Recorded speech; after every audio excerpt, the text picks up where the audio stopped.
Welcome to the podcast. I am Shane Barker, your host of Shane Barker's Marketing Madness Podcast. Welcome to another episode of Shane Barker's Marketing Madness Podcast. In this episode, let's dive into a conversation with Glen, the founder and CEO of Gaudet. His company helps organizations amplify their social presence by focusing on employee engagement. He's also the host of a weekly podcast called Amp Up Your Digital Marketing. Listen to Glen talk about how you can align your employee advocacy program with your digital marketing strategy for best results. Well, Glen, hey, once again, Shane Barker here. So happy that we're having you on the podcast today. Like I said, about 6 months ago, I was on your podcast. Awesome time. And so now we get to be able to give back and then let everybody know about what you got going on. So as we always start off the podcast, I wanted to talk a little bit like, where did you grow up? I know you're currently in Boston area, correct? Right. Yeah. I started in the Boston area. I grew up in a suburb just outside of Boston up until sixth grade. And then my family moved to Las Vegas, Nevada. Well, I heard of that place. Yeah. And it was pretty interesting because, of course, I didn't know I had a Boston accent until I moved out of Boston. That's funny. So then I really learned that people do have accents, because when I went out there, not only apparently did I have an accent that everybody wanted to hear, but I heard other people's accents, which was really interesting. Especially in the Vegas area, right? I mean, that's like a melting pot for vacation people from all over the world, right? So I know I walk in Vegas and you're hearing French and Italian and this and that. It's just kind of interesting. Well, and when you go to school out there too, you've got this amalgamation of people who, very few people that you talk to are from Vegas originally.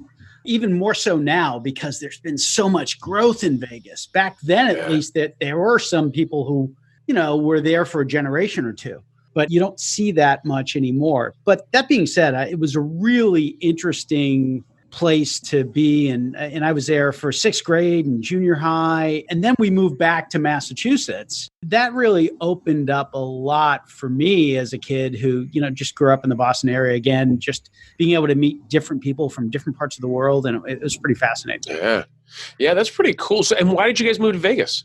My dad was actually an iron worker, and he ended up having a back injury. And that was pretty painful for him. And we moved to Las Vegas because it was a lot drier. And humidity really had an impact on my dad's back. And so we moved to Las Vegas. But then ultimately, I think my mom's desire to be closer to family kind of brought us back to the East Coast. Yeah, that makes sense. So how big is your family? Well, in terms of the immediate family, I have an older sister. And both my mom and dad have passed, but it was the core unit of four of us. Gotcha. And so what about any interesting facts that you're like with growing up? And was there anything that you're like, a lot of people didn't know this or didn't know that, I had a brother and he ended up missing in Vegas, or not that he did. I mean, I'm saying that happened. I mean, because I'm not judging because you're in Vegas and that's where the mob was located for a long period of time. But I'm just saying, like, is there any fun facts like that? Anything fun? Not that your brother, he's missing, but anything fun like that we need to know, let the audience know about? Well, my dad's dad, my grandfather, he was badge number 1 in Malden, Massachusetts. Wow. So he was on the force long enough where your badge number indicated your seniority. It was really interesting. So my grandfather, there's a story of my grandfather. My grandfather actually fired his weapon once in his entire career. Really? Yeah. So this was in Malden, and apparently somebody had robbed the bank. And my grandfather was on foot, and he was chasing this guy down an alley. And he took out the weapon and he fired once, and the guy stopped. So he didn't actually shoot the guy. I'm not sure if he shot it in the air or shot it in the ground. Either one of them, you start to wonder, where did the bullet go? Yeah. Whoever it was, the culprit stopped, and my grandfather was able to arrest him and secure the money. So that is awesome. See, that's the kind of stories that I'm talking about. Like, you never know what people are going to say. That's kind of awesome. So he was number 1. Yeah. Badge number 1. What? That's it. Badge number 1 and one shot. And he got the whole place to stop and got the money back. I mean, that's literally the good guy. Yeah. And I often wonder, like, because if you think about at least what you see in the media so much now about police and riots and, the SWAT folks coming in and everything, it'd be interesting to know how many times does the average police officer actually fire their weapon these days? Yeah. You know, Well, I how does that mean, man, compare to back then? Yeah. yeah, it's so funny. It's, not to get into the politics of that, but I just would never, being a police officer these days would be a challenge. I mean, it just, just everything, not to get into the political side of that, but just, man, it's just such a hard career. It's such a hard thing. You're here to protect the public, and there's just a lot of moving pieces to it. We're not all trained and ready for that situation when it happens, and whether that's good or bad, and, it affects lives, and it's just crazy deal. Not that, like I said, not that we need to go down that path, because that's probably a whole nother podcast, but did you actually go to school in Vegas, or did you go to school in Boston when you did you go to college? So college, my undergrad was at Babson College, and that's in Massachusetts. Okay. Yeah. But during my school years, so I did first part of sixth grade, kindergarten through the first part of sixth grade in Malden, which is where my grandfather was a police officer. And I did, we did junior high and part of sixth grade in Las Vegas. And then ended up moving back to Massachusetts. And I spent my high school years back in Massachusetts. Ah, nice. Closer to family and everything. And then Babson was obviously there in Boston. Boston is like a ton of colleges. I always think I've talked about this in the past guests. Yep. Like, they're like the amount of colleges per square foot is like, there's like a university every 3 inches or something. It's like, they're like, not that. There's a lot. There's a lot. There's a lot of them. Yeah. I remember I went out there for a tour, and I was like, they told me the facts, and I was like, God, that's crazy on how many universities are out there. I went to grad school, and I went to grad school down in Johns Hopkins, which is down in the Baltimore, Washington, D.C. area. So it's funny. I was at a speaking event out there, and I was right next to the one of the John Hopkins out there. It was off. I can't remember where it was at in Baltimore, but that's awesome. So cool. And then what did you get your degree in? So my undergrad was in business. Basically, everybody that went to Babson, you got a BS in business management, right? Nice. And so I went to grad school for information and telecommunication system. So I can tell you how the phone system works, but isn't that funny? Changed since I graduated. So it's crazy. I've said this stat before, and I'm like, I use it like, oh, it's high school you graduated and all this kind of fun stuff. And I'm like, I think 1% of what I learned. Like everything that I've learned, I mean, obviously employee advocacy wasn't, something that was available. Nobody knew about it. I mean, it wasn't even on the radar, right? So we look at this kind of thing, and that's why I'm kind of intrigued about it. Like, I'm like, how did you, like, what was your first job out of college? I mean, obviously you were more probably on the telecommunications side of things. And this was, you don't need to tell us when you graduated, but I'm assuming it's probably right around the time I graduated. Probably not any time recently. I'm right. A few years ago, give or take 10 or 15 or whatever the number is, 20, hey, but like, what was your seasons? That's good. Yeah, no. I've been around the block many times at this point. But what really intrigued me when I graduated from undergrad, so I didn't go directly into grad school, but I graduated from undergrad at Babson, and I knew I wanted to travel a little bit because I had some experience traveling a little bit in high school, and also my time in Las Vegas. And I can't imagine just being behind a desk and not getting out and seeing the world. Yeah. And I thought, wouldn't it be cool if I could find a job where somebody paid me to actually get on a plane and travel somewhere? So I ended up finding a position at a company called World Expo, which was a division of IDG. I don't know if you remember International Data Group. That sounds really familiar to me. Yeah, they were the publisher of Computer World, PC World, a lot of tech pubs. And World Expo was the trade show group. And so they produced a lot of high-tech trade shows. I think I remember, now this is a long time ago. I think I remember a buddy of mine's dad was a chef, something. It was in Toronto. I want to say it was Toronto or Vancouver. There was one. And I think they had a lot of them. Was there kind of a number ones in different cities? All over the world. And so I went in there, and my first job out of school was producing conferences and trade shows, which was really wild to do, frankly, as a young kid at 21 years old, and producing multi-million-dollar events, which was really exciting. So I cut my teeth doing that. That is awesome, because I think it's so funny because back then there probably wasn't tons of events, right? I mean, that was kind of an anomaly in regards to doing events. I mean, now obviously there's more events and more people doing them, but I think having that as a background, probably not knowing that's pretty awesome. Do you guys do events now? Obviously we'll kind of get into that with Gagalamp. I'm sure you have that background. Right. Yeah. I mean, it's pretty natural for me doing in-person events. But you'd be surprised, even back then, that there were a lot of events. I think I mean, we focused just in the high tech sector. So we were doing events for telecommunications. They also owned Macworld. And so there was Huge. But if you go beyond that, almost every trade industry had some sort of an event. So if you can think of an industry, there's probably some trade association, and that trade association probably has some event. Plus, that makes there were sense. huge events. I don't know if you recall Comdex.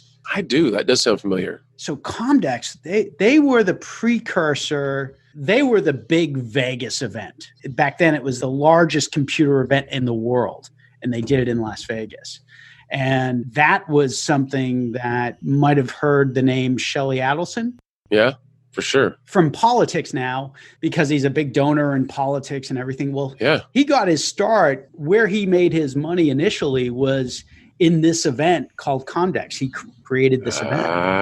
Gotcha. And it was making so much money, he actually ended up buying one of the hotels that the event was in, which was the Sands. Jeez, that's crazy. There's this whole history around it. It's a really fascinating world of events. Anyway. Yeah. So how did this all transition to what you got today with Gaglam? I'm always interested to see like the history and how that, because it's the transitions are always like this happened and this happened. And then I didn't know this was going to happen. And then I did this. And then all of a sudden now here I am today. Right. I'd love to hear your story. Well, that might take a while, but I'll try to abbreviate as much as I can. So after the events industry, I was really intrigued by the high-tech vendors that were at our shows. And I was really interested in the technology. And so that led me down the path to get into not doing events anymore, but doing marketing for software, right? For the cool stuff that you found. Yeah. It was interesting. It's still interesting to me today, obviously. But the path from there was basically a series of different jobs, different positions in business development and marketing, where the kind of the culmination of the marketing experience for me was being a chief marketing officer. And what led me to where I am now was a job interview in which I was going for another CMO position. And we were talking, this was 9 years ago. It was 9 years ago, almost as of last month. And I was talking to somebody about coming on as their CMO. And I was in literally the CEO's corner office. And we were talking about social media. He asked me, so what do we do about social media? And here's a company that really had no presence at all. And they were competing against another company you might have heard of, Cisco, right? Yeah. Technology company, right? Smaller company. Yeah, a small company. But even back then, they were the 800-pound gorilla in digital marketing in their space.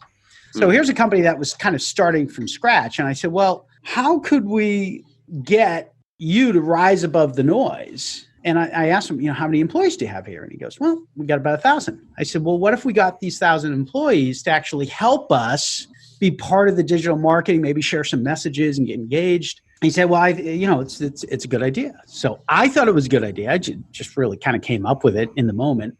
And then that night I went home and tried to find the product that I might use to do this. Right. Okay. We got the idea. Now I got to find the software. Yeah. And there was no product. So I had a decision to make. So I didn't think it was rocket science to like I had come up with this idea that nobody else had ever, but apparently nobody actually built a product for this. So instead of taking the job, I started the company. And that's awesome. That's how I started Gagalamp. Such a good idea that I didn't take the job. Yeah. That is too funny. Well, it's so funny because it's in what you're saying. It's so simplistic, right? Because if you think about it, there's got to be somebody out there that's already talked about this or done this. And this is 9 years ago. So this is early on, but really, and even now, I think there's huge issues, but there's still a lot of education that needs to happen when it comes to employee advocacy, right? I think a lot of companies are still really scared of what does this mean? And how do we do it? And how do we do it correctly? And what happens if, Johnny goes off and says something crazy? Like how do you work that through? But I think the amazing part is that you're talking to somebody, you're applying for this position. You're like, listen, you have 1,000 advocates, people that are for the company, right? That are working for the company. That's a huge voice. Like if you guys start talking about what you have, things that are going on, I just think there's some huge value in that. And I think, once again, even 9 years ago was that's way before the time. Even today, I think there's still a disconnect. And so I kind of want to talk to you a little bit about that, really. I want to talk about the premise of what you guys have at Gaglam, what you guys have built in the last 9 years, and then talk a little bit about employee advocacy and how you do it in the right way and kind of some of the pitfalls of of it. Yeah, no, I mean, it's interesting because we've learned a lot over these 9 years. And I bet. Look, we've seen what works and what doesn't. And so we've been able to not only build that into our technology, but also that's within the realm of our customer success group to offer our clients best practices. Here's some stuff to avoid. Here's some stuff to do, because it's, at the end of the day, and I think you've seen this a lot, is a lot of companies will go out there and think that the technology itself solves the problem. And it never is. It's about the implementation of the technology, right? So don't expect any piece of software, you just throw the switch and you're done. No, there's a program that goes along with this. There's an approach, there's a strategy that you need to employ. And if you don't understand that, it doesn't matter what you buy, right? So you have to put in work. Hold on, I'm going to write this down. So you're telling me, that you don't just buy the software and it does everything. Thank God I'm sitting down. It's funny because, and I'm being facetious only in the sense that a lot of people believe that, right? They think that it's like just because you went and bought the treadmill doesn't mean you're going to lose weight. Oh yeah. I mean, just right. I mean, it really comes down to implementation, and there's going to be some work that goes into that. The software is the vehicle that's going to help you get things going, right? That keeps things going and kind of keeps a pulse on what's going on, but you have to do the work. And I think that's what's interesting is that, and it usually takes a lot of work, right? Anything that's worth doing usually takes a lot of work. So, it's a 7-second ab. You don't go buy the 3-second ab. That's not going to get you abs any faster. You still have to do the work, right? Yeah. I think that's what you're touching on. No, totally. It's one of those things, particularly with this, right? Anybody who thinks that you just buy a piece of technology, whatever it is, hardware, software, it really doesn't matter. And it's set it and forget it. I would focus on the forget it part because you're not going to achieve much. Yeah. Right? Yeah. It should be, the technology should conform to what your KPIs and your strategy is, not the other way around. I think too many people turn around and look at any kind of a technology purchase and just say, well, this is going to solve my problem and I'm going to use the out-of-the-box approach. And that just very rarely works because every company's different. Yeah. That's the thing and that's the thing. Every strategy is different, right? There's so many variables that go into that, right? It's not if not, we would just produce software and it would work for 10,000 companies and nobody has to worry about anything else, right? The idea is that it's customized in the sense that software is there, once again, you have a baseline of out of the box of what you can use, but then also can be customized for your company, right? It's not going to usually work for every company the same way. That's the whole point of software, is that it should be customizable, and features and stuff are added to the software, built up so that now you have, this is going to work for 80% of the companies, and these are the different features and things that we can put into this to make it so that it works for your company. Right. And so to me, one of the things that I learned early on in the creation of the company was people are going to need help. So we can build the most amazing software, and we have pretty awesome software. People need help. Our software is super easy to use, but that doesn't mean they understand the strategy behind it. It doesn't mean that they really understand what an employee advocacy program is. Yeah. And so that's where our customer success team comes in, because we work with people. We put a lot of effort into working with people and helping them understand what are the best practices. And let's help you build a program. Yes, you're using our software, but let's help you build a program that's going to generate the results that you're looking for.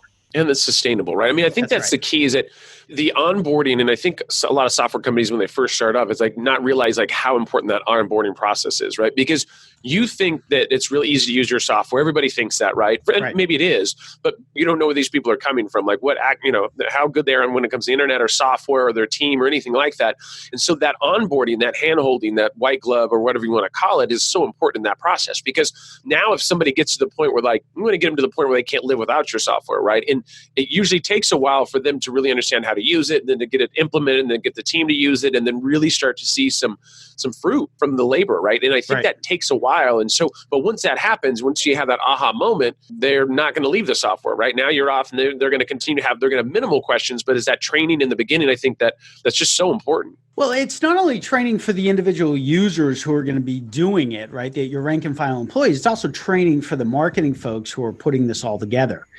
And one of the things that we really want people to understand from the get-go is that the employee advocacy program that you plan for day one is going to be different in day 30. It's going to be different in day 60. It's going to be different 6 months. It's going to be different in a year.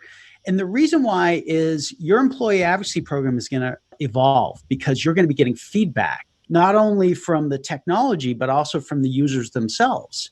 And so that's going to help you adjust and tweak your program. What do I do more of? What do I do less of? What should I be trying and testing out, et cetera? Yeah. And you should be excited about that, right? I mean, even though people don't like change, but I mean, it is important to be able to go and be able to understand what people are saying and be able to put that in there and then be able to make those changes, right? I mean, That's they right. say the only constant is change, right? So I think that's important. If you're not listening to that, then none of that's going to work for you anyways, right? If you're not willing to come in and say, listen, we understand that things are going to change. I'm okay with that, right? And that's the whole part of that process of learning. If you're not learning and evolving, then what are you doing, right? You're staying stagnant. Exactly. So when we talk about employee advocacy, like give me a definition. Like what do you define as employee advocacy? Yeah, I know, it's a really good question, right? So it almost depends on from where you're coming to it, right? Because a lot of times an HR person might think of employee advocacy as one thing, a marketing person might think it is something else, right?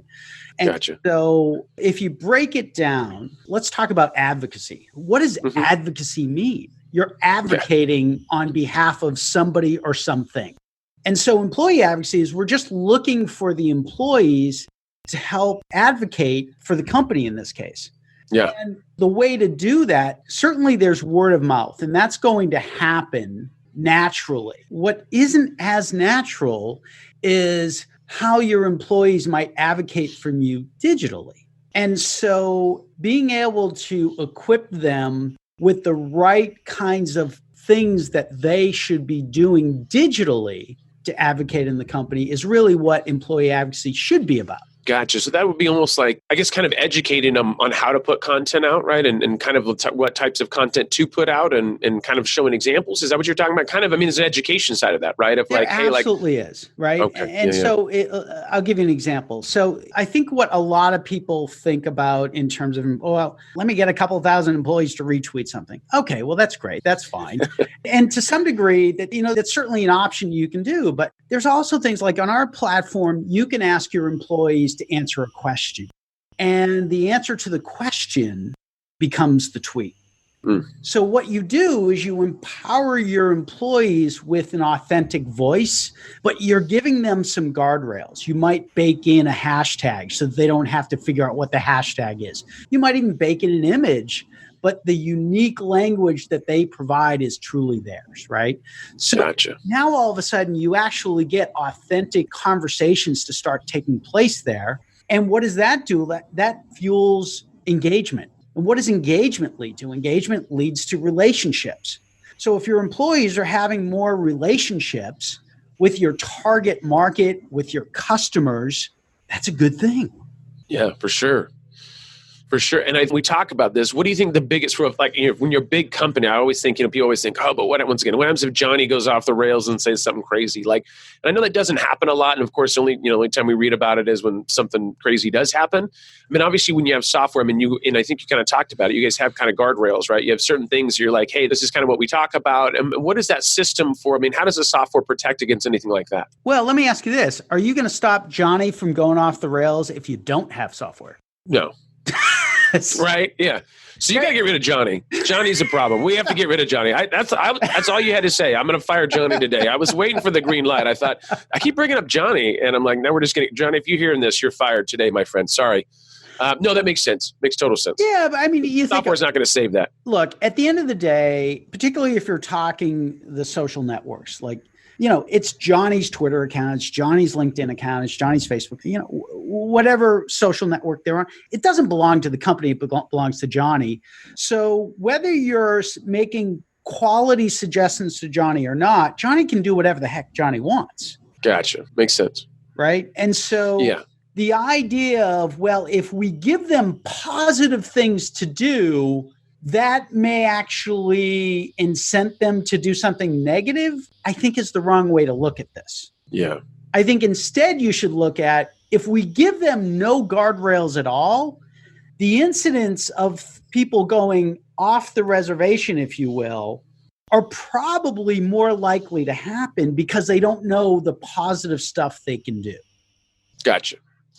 So it's giving the examples. It's letting them, I mean, really it's educating, because some people don't know what to put, right? That's really, I think, the biggest thing is like, what do I put out there? Like, I don't know what to do. Like, I remember when I first joined Twitter, which is, I don't know how many years ago, but then I remember thinking like, what am I going to say? Like, we're like, oh, hey, I'm using the restroom. This is awesome. Like, nobody cares. Like, I'm in the kitchen. I'm making a sandwich. You're like, ooh, Shane's making a sandwich. Like, nobody cares about that.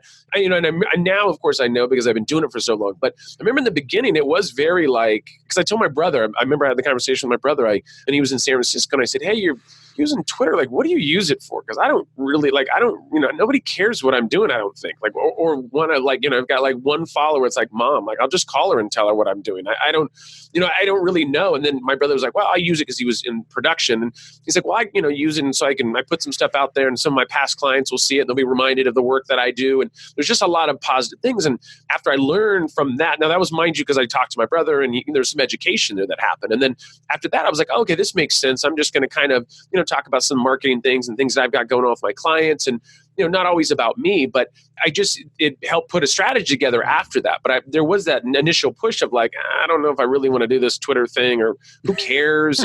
Right. And then now it's a main platform for me, and I have a good audience, and we built that up, and things are good there. But, it's that first step, I think, is always the hard part. So if you think of it from this perspective, if you're working at a company, chances are at this point, your company probably has some sort of a social media policy, right? It might be a paragraph in the handbook, or it might be a multi-page thing, depending on what it is.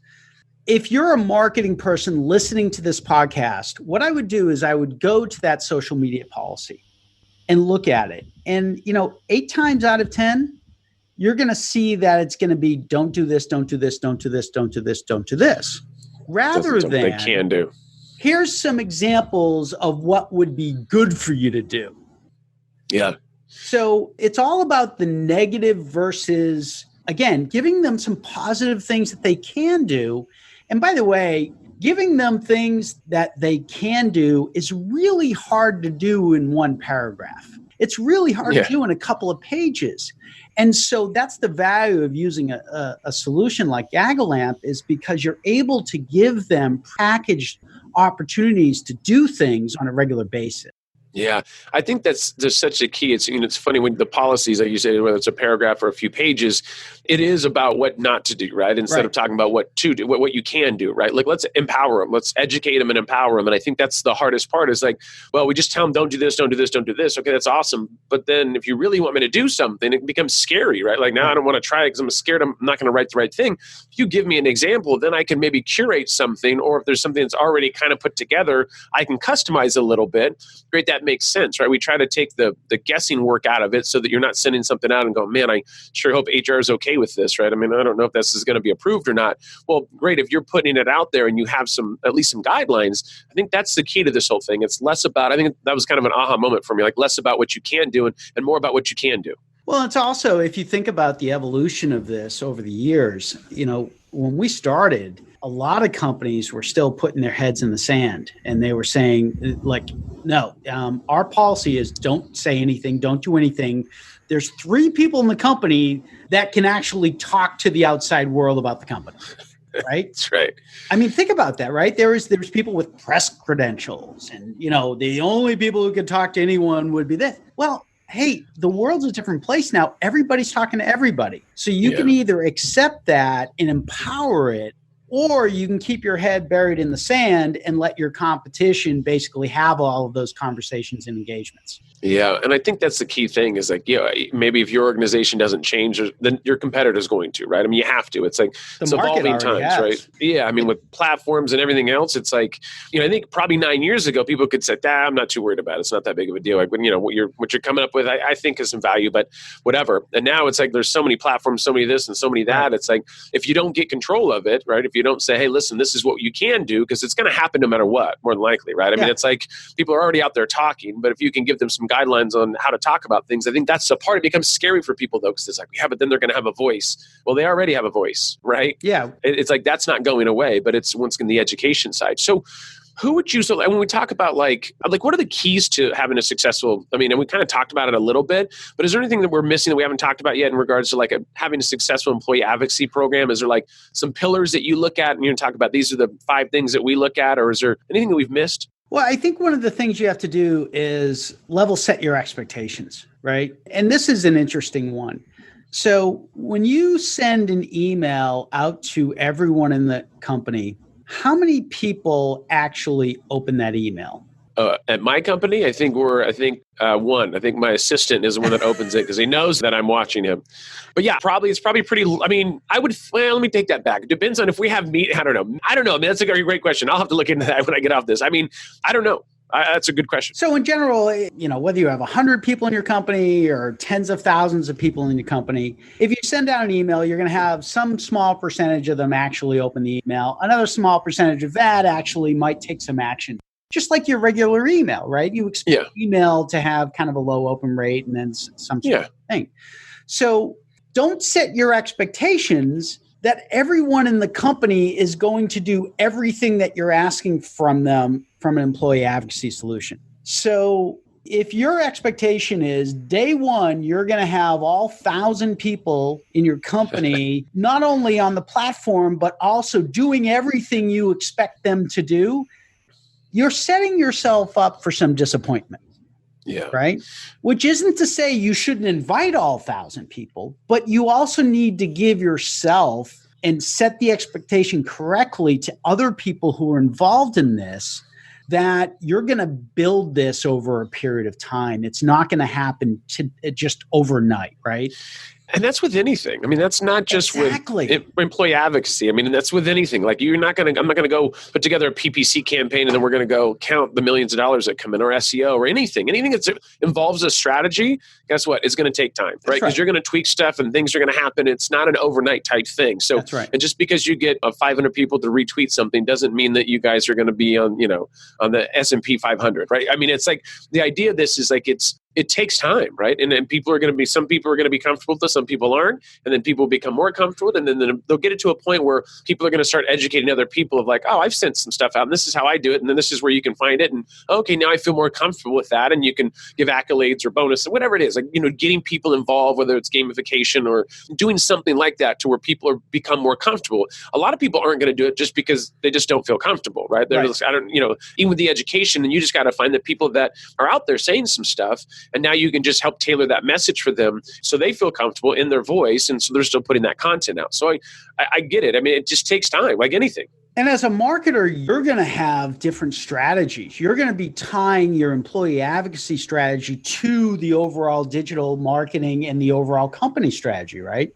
And so you're going to be able to break things down. So let me give you an example. You might have 3 or 4 people in your company that are subject matter experts in a particular industry, right? You're probably not the entire company, right? As much as we'd like to think so, it's probably not the entire company that really just knows the stuff inside and out. So what you may want to do is focus on those 3 or 4 people and provide them some opportunities to jump into a conversation. Maybe it's a blog post you want them to comment on. Maybe it's a LinkedIn post.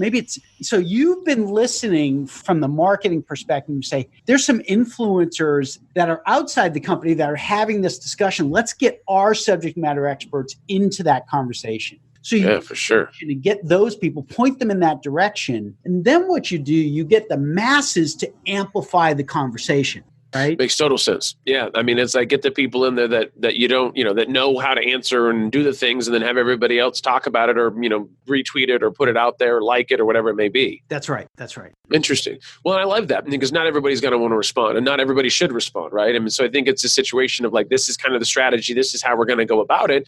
And let's see what happens. And each platform is going to be different. And, sometimes you have stuff that will take off virally because of something. And there's a lot of things. And when you think about this, so let's say, how do you look at the ROI of this? So in other words, if I'm a company and saying, hey, our strategy is that, Shane's going to respond to anything that's on LinkedIn that, there's a conversation's happening over here. Shane responds, people like it, people do this and whatever they do. How do we look at like the ROI of that, right? So I go, okay, like the social media is always for a long time has been like, well, what's the ROI of social media? Like, how do I quantify this, right? Be able to say, hey, this is bringing in this kind of maybe sales, maybe it attributes back to sales or whatever this is. But how do you look at that in regards from an employee advocacy standpoint? Well, I think it depends on what you're trying to accomplish, right? Some companies out there, they want to have a tremendous impact to their share of voice. Other companies want to have a lead generation component of this. Like, how many leads can we drive? How many links can we get out there that's going to drive more traffic to us? What's the reach look like? What's the engagement look like?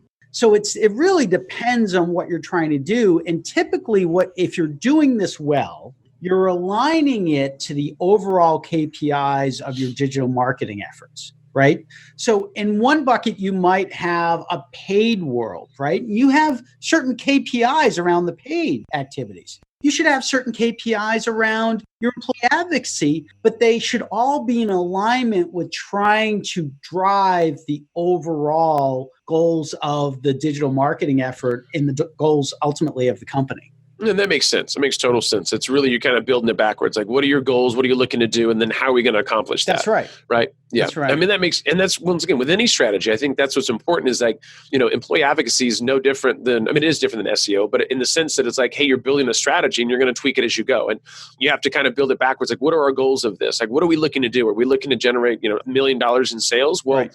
That's probably not going to happen in a month, 2 months, 3 months, 5 months, right? Now, maybe over time, and then how do you measure that, right? And how do we look at that? So I love that. I love it. Once again, it's like anything. You set goals and then you build it backwards and say, okay, like, how do we get to this point? Assuming we want to be here in 1 year and get $10,000 more in revenue or whatever that number is, and then looking at that campaign and tweaking it as you go until you get it to a point where it becomes natural for people to share stuff or put stuff out there, or and be able to have the company be able to understand how to respond or how to whatever they need to do, right, and be able to push that message out there. And I know I mentioned this before, but I think that's one of the things that I think we do extremely well is work with our customers. Our customer success team becomes the strategist with the customers, because what they're doing is they're showing them, okay, well, here's how you're doing compared to other companies that are doing similar things. Where are you on that? And what could you be doing more of? And have you tried this, this, and this, given what you want to accomplish? So we can take a look at what you're doing and where you're trying to go and give you a path to get there, rather than you just trying to figure it out on your own. Because to a lot of people, there's a lot of innovation that comes through, and not just from a technology point of view, but use of the technology. Yeah. And I think that is important. Yeah, the implementation, I think it's awesome that you guys have that kind of success team, because it just is so important with this whole thing. Because people go, once again, I don't know where to start. I know a little bit about it. I've read a few blog posts, but and then it's nice if they already have goals and KPIs and stuff like that, and where they want to see some type of ROI. Your team can jump in and help them build that out and say, this is where I think we should start. Because I think that's one of the biggest hurdles, right? It's like, okay, I've heard about this, but I don't really know where to start and what to do. And I think having that there, this is a good question for you. So what is like one of the big, I was just thinking about this as we're talking about this in regards to what is a common myth for employee advocacy that needs to we need to debunk? Like, other than, I think, like anything, they're like, well, we get the software and we start a strategy, and then in a few weeks we're going to have everybody retweeting everything, and we should take off virally here and then maybe a month, right? Like, what is it when it comes to, like, is there anything that a lot of companies say, oh, we think this? Is it usually because they want success faster, which of course they always want that, right? When it comes to sales or anything you do, is there anything that you think, God, we hear this a lot, this is something that people need to rethink this? Well, I'm going to answer this a little more broadly, and it's just, if you're thinking in a binary manner in terms of your employee advocacy program, you're probably thinking in a way that you're not going to be successful in. So let me give you an example. I think all my employees are going to do everything I want. Very binary. They either do it or they don't. And the reality is, you really have 3 different groups of employees within your company. So on one end of the spectrum, you've got the people who are already super active on social. No matter what you do, they're going to be doing their own thing regardless, right? They're already there. They might even have their own listening tool because they've just been inspired and this is what they do. Yeah. On the other end of the spectrum, you have people, no matter what you do, no matter how easy you make it, they're just not going to do anything. It's just not their cup of tea, and that's cool too. But the majority of your employees are in that middle bucket, right? So if maybe you have 5 to 10% on one end of the spectrum, 5 to 10% on the other end of the spectrum, you've got 80 to 90% in the middle. And these are the folks that if you just made it easy for them and took the fear out of it by giving them some guardrails, those are the people, and that's where you get your impact because you get so many of them to participate. Don't think of it as a binary scenario where it's either all or none, everyone's going to do it, everyone's not going to do it. That's not how this is. Your employees, they're all individuals. And what you're trying to do is you're just trying to make it super easy and frankly fun for them to participate. And I think that really is the key. I mean, it's really the education, right? And getting them to a point where they feel comfortable with putting the content out there. And I think, like everything, it's foundational. Like once they become more comfortable, then there's going to be a point that now they're just off to the races, right? But I think it's that initial and knowing that what I put out there, the company's going to be okay with, and just having those parameters. I think we've said this a number of times. I think that's the most important thing, and giving them the reins and saying, hey, here goes the parameters. Go do your thing. Go do what you feel comfortable with doing, right? And that's right. And once again, I think that's important. And I'm trying to think of there's a few companies I have in mind, but I want to get your opinion on, are there any like companies that you would say, man, they're crushing it when it comes to employee advocacy? I mean, I know there's something come to mind for me, but I want to get your opinion on that. Are there any companies you're looking at and going, man, they get it? Maybe that are using your platform, or maybe even aren't using your platform? Anybody you can think of? Well, I think one of the awesome use cases that comes up that most people don't think about, and that is leveraging an employee advocacy program to really impact your press. So a company you might have heard of, Carbon Black. And if you go to our website, gagalamp.com, go to our case study section, and you're going to see this case study. It's really, really powerful. But what they do is they actually go and they've identified a couple of places for them to talk to the press. So they got on, I believe it was CNN, and they started talking about the impact of security. And so once they got that out there, they got their employees to actually amplify that message. So the reporters on CNN that had talked to their employees that were their subject matter experts, now all of a sudden, anytime they have somebody from Carbon Black on, they get this tremendous uplift of all this social media activity that's coming from the employees. And what do they want to do? Well, the press, they just want more of that. So what do? They ask Carbon Black to come back on. So, I mean, it really is a powerful combination when you do things like that by leveraging your subject matter experts and then also using the majority of your employees now to uplift that conversation. Yeah, and I think that's an awesome use case, because really what you think about is like, hey, we're going to have great press, great content, some stuff that's coming out, and now we literally are going to be pushing that out and amplifying it, right? And it's like, how do you do that successfully? And in that situation, that doesn't take an employee to go and try to think this and do this and write some content, get it approved or whatever that may be, which maybe seems like work or a little scary, but you absolutely can share it with your audience, or you absolutely can give it a like, or you can a retweet or whatever that is. I think that's interesting, because I think that's easier for people to swallow than maybe jumping on writing content, right? There's levels of this. We kind of talked about this with social media. Like out of 100 people, there's like 1% that will comment, 9% will look, and I don't know, whatever. I can't remember the numbers, but it's, some people feel comfortable with something, some people don't. But I think that's a very easy where you can get a higher percentage of people over time to get used to it and say, hey, can you guys go amplify this message if it makes sense for your audience and if you're proud of what we're doing. And of course, in a PR type situation, you would think if somebody's working for the company and they love working there, it's nice to be able to show, hey, we did this for Christmas, or we did this for that, or we helped, whatever this is, there's always some good stuff that can happen from that. So I think employees should be excited about telling the world about what the company's doing, especially when it comes to PR or any kind of good stuff that happens online. Yeah, and I think one of the things you want to remember is, at least on our platform, every employee is given the option, right? So they can either participate and do the activity that we're asking them to do, or hit the button that says no thanks. So that's what you want to do, is you want to make it approachable without forcing them. Yeah. You want to make it okay for them to do the things that they're comfortable with, and okay for them to say, that's outside my comfort zone. And then you learn from that what things are within their comfort zone and what isn't.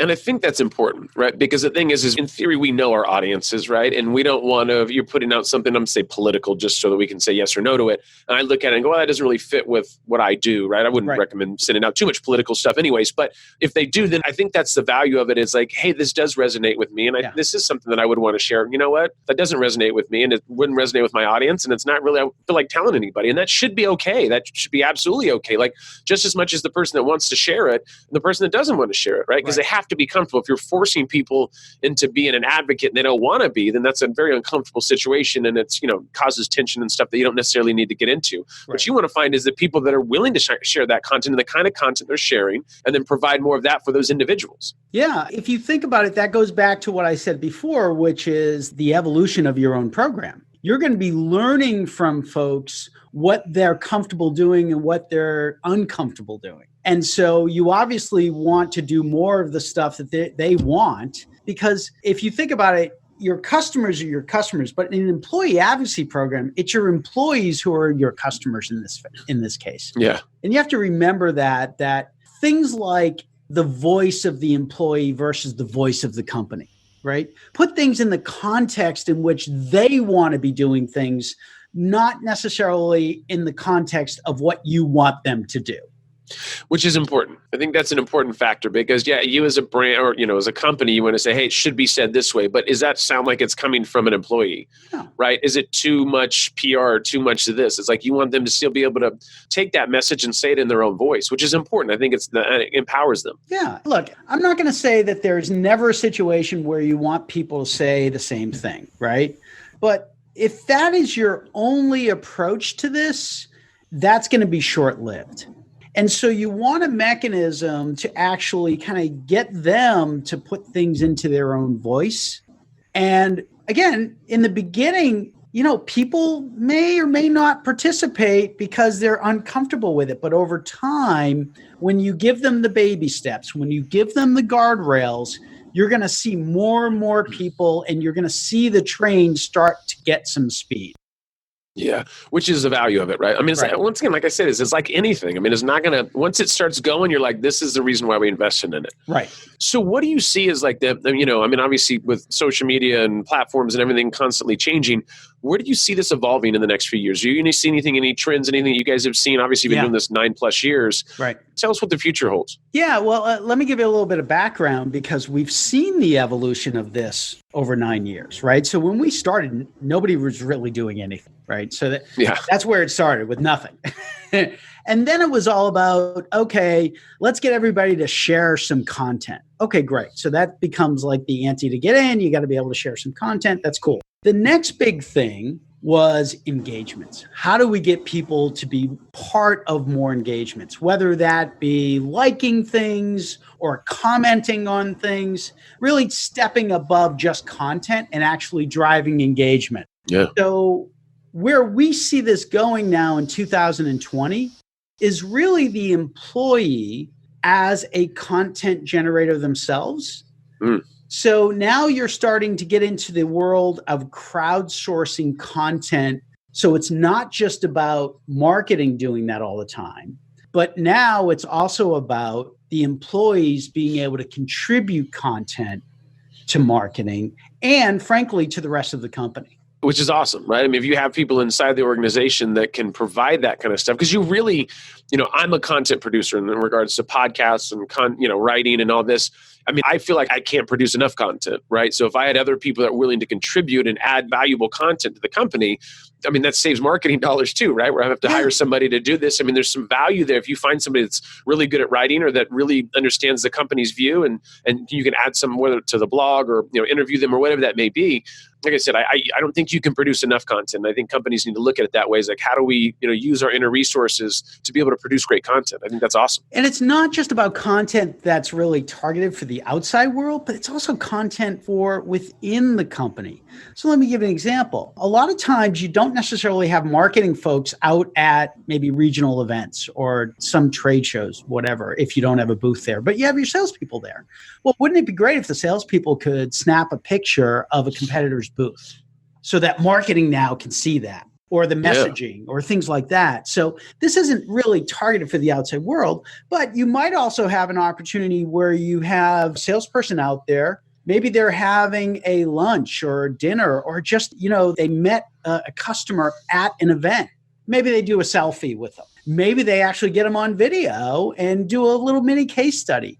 So there's, if you think about all the opportunities there are for content, and you think about where that content can be used and leveraged, that opens up a whole new world. So I don't want people to think about content just for the outside world. I want them to think about content that first is sourced internally to other employees, and then some subset of that may be good for the outside world. Yeah, I love that. I love that. I guess it's in the practice of producing the content, and then maybe that goes past the internal parts of the company. But at least I think that's awesome. I think the example of, a competitor or something at an exhibit or someone at a show that you can see, hey, this is what they're doing, and it empowers them to like, hey, be a part of this whole thing that they're not really a part of, right? I'm not a part of marketing, but I think this could help us because now, Right. you're kind of merging those, which marketing and sales are always looking for a way to merge and become better with each other, right? I think that's a good thing. Or it could be one of your subject matter experts that they don't want to get into a conversation in the outside world, but they want to help educate the folks internally. Here's why our product is really good in this situation, right? I love it. So again, when you start thinking in terms of that, you start realizing how many opportunities there are for employees themselves to contribute thoughts and content. And it comes in many forms. And I think the other thing that's interesting too is that once you see another salesperson that's producing some kind of content, that also I think will help me feel more comfortable with producing content, right? Because now it becomes this thing of like, hey, this is kind of cool. Oh, I never thought about that. I mean, even you just saying that, I was like, well, I never thought about that angle. And so now I would feel more comfortable with going to a show and sending this picture when I would never do that before. But John had done it at another trade show. And I thought, God, that was really awesome that we were able to see that as a team. Yeah. So it's cool. I like that. I like that, how that kind of evolves. And it, once again, it empowers people. I think it really comes down to the empowerment and people feeling comfortable with being able to do that. Yeah. So, and I'm going to ask you, this is more of like a you as an individual, maybe not as the company as much, but potentially, like, what are 3 apps or softwares that you use that, like, I mean, and it can be, I mean, obviously we have your software for employee advocacy, but like, I'm just trying to think of like, because you seem like a tech guy, obviously, right? You've been around for a little bit using some tech stuff, right? Software. So are there any softwares or anything that you really enjoy? Like, give us 3. I mean, there might be more than 3. Is there anything that you can't live without? From a personal point of view, from a business point of view, because I've got kind of, I like certain ones. For both. Okay, let's do personal and we'll jump into business. Okay. So personally, there's a weather app that I use called Dark Skies. Love it. Especially living in New England, I've found it to be pretty accurate. And it's so accurate down to the location that you're at. It actually tells you when it's about to rain. So I like it. Right. So I love that. I have a dog at home, and I've got this, it's basically like a Fitbit that you can put on the collar of your dog, and it's called Whistle. I think it's actually an Amazon company, and I think Amazon bought them. And so it's really cool. It tracks the amount of activity that the dog is doing, and also has a GPS component, so it'll tell you where the dog is in case it gets away. So I love that. Really cool if you're a dog person. Yeah, I am a dog. I've got 2 dogs at home. In fact, my wife just last night sent me pictures of these puppies from she's a nurse, and somebody in the hospital was like, oh, I've got these puppies that I'm just giving away. And she's like, what do you think of these dogs? They're puppies. Like, of course, I mean, so I might have a 3rd dog by the time this podcast goes live. My wife hears this. I'm just kidding. We're not getting the dog. But yeah, it's one of those deals, man. It's like, I'm an animal lover. That's kind of cool. They got a Fitbit for dogs. I like that. And the GPS thing obviously is kind of cool too. Yep. And then my 3rd one is, it's not specific to this app, but I have, for my podcasting app, I have an iPhone. So I just use the podcast app within the iPhone. So it's the one that Apple puts out there. But there's so many others that have a lot of great features on it. But I've found that my life is so much better now that I listen to podcasts rather than listening to the radio when I'm driving or doing things. And I'm actually getting better information. I think I'm getting better information because it's not always interrupted every 6 minutes with an ad. So to me, podcasting, like we're doing here, you and I have spent almost an hour together here relaying some information. People are listening to us. They know from where it's coming from. I mean, they can hear the integrity in the conversation, and it's not always about, hey, okay, after 6 minutes, we got to flip over. And then, when we come back, we got to remind you what we just did in the past 6 minutes. It's mind numbing, right? I just want to get to the content. And that's the great thing about using a podcast app. That's awesome. Yeah, I'm a huge, like I said, I think podcasts have been around for a while, but I really think we're going hot and heavy here in 2020. Going to go, and I know you've been doing it for a long time as well. So I see some huge value in it. So we're excited about doing the podcasting thing. So what about from a business perspective? Is there anything? I mean, the podcast, I guess, is on the business side of things. Is there any other fun business apps that you can't live without, or softwares? Well, in addition to our own, because obviously that is the thing that of course, has all of our focus. On the business side, we use a couple of different apps. The core communication within the team, Zoom, has been transformational. right? We used to be a GoToMeeting company where we used GoToMeeting, but at the end of the day, Zoom became the killer app for us, quality wise. And I think we're recording it right now on Zoom. Yeah. That's been a game changer for us because we also do our sales conversations on Zoom too. And whether or not the customer turns on their camera doesn't matter. We always do. We want them to see us. We want them to create that relationship. You can certainly do it through audio, but there's also something when you actually see somebody in a live conversation, it's powerful. Well, and it's the same thing with this. This is a podcast, but I always do video because I think it's important to have that connection, right? And 98% of the people that I do with, they're like, I thought this was a podcast. It is, but I love the video side of it because then I can see how you're talking and how we're doing things. There's just that deeper connection, I think, and video definitely helps that. We do that with our sales stuff as well. Like if I send over a proposal, I do a video every time to explain the proposal, right? And say, hey, I want to jump on a call and talk this over, but I wanted to go over some of the things that kind of some of the high level things that we found about your website, your company, or whatever this is, and they love that because then it kind of has a little bit of a connection, and then they want, because there's usually some questions, right? We want to be able to answer some of those questions, take that out of the way, and be able to move on to the next step of, negotiate or, talking about the proposal actually, person to person. Right. Yeah. So that's been a game changer. We also use this thing. They're actually a local Boston company as well. And it's a hardware and a software component. And it's the Meeting Owl. I don't know if you've heard of that. No, I haven't. But it's this little, kind of a tall speaker with a camera built in up at top. And it actually ties in nicely with Zoom. It's in the middle of our conference room on the table. And so what it does, it actually not only acts as the speaker and microphone for everybody, but yes, it actually moves to show the person speaking at the time. I love that. Love that. Right when you said owl, and then when you said it sits in the middle, I thought, I know what it does. I know what it does. The head moves all around. That's awesome. So that's been really cool for us to use for meetings because the majority of our staff is remote, right? So we've got a small footprint here in Boston, but most of the people are working remotely from home and frankly, we've got people all around the world. And so it's really nice for the folks who are in one room to actually be able to communicate in such a way where they don't look so distant. And that's where that camera aspect comes into play when you're in a meeting like that. I love that. I'm going to have to look into that. I love that because that is I have a full remote team too, right? So my team's all over the world, the same as yours. And so if we ever do get together and have the conversation, it's kind of difficult unless we're doing something like this. But if they're in the room, it's, it's like, oh, hold on, John's talking. Oh, hold on, Jennifer's talking. Oh, Mike's, it's like kind of interesting. So I'll have to look into it. That's, and they're a Boston company too, so even better. So I'll definitely check into that. So we're at the end of this thing, bud. This is the depressing part where we're going to have to break up and go on and continue our day. I know this is going to be hard for both of us, but this is how it goes, man. This is the difficult parts of it. But if I was to give you a winning $10 million lottery ticket, here we go. What would you? I know we're setting you up. You're like, oh, do I say I want material things or do I want to seem like I care? No. What would you do? What would you do with the money? $10 million. Oh, wow. It's interesting. So what's interesting about this company is we never raised any venture capital money. So we bootstrap and we've been going for 9 years, profitable, growing. It's been such an amazing experience with that. So if you gave me $10 million, I'd probably invest part of that into this company because it's been so powerful, right? Yeah.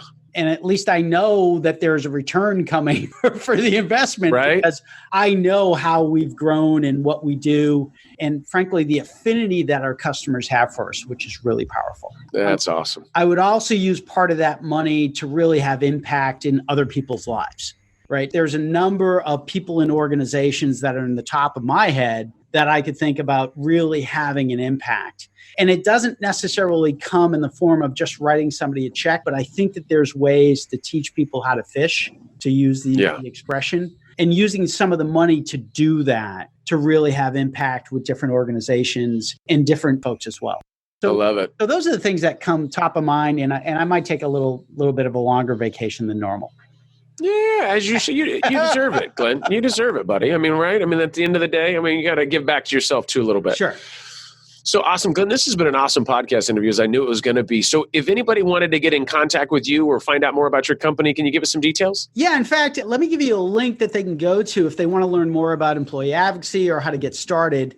It's learn.gagalamp.com/get started. Learn.gagalamp.com/get started.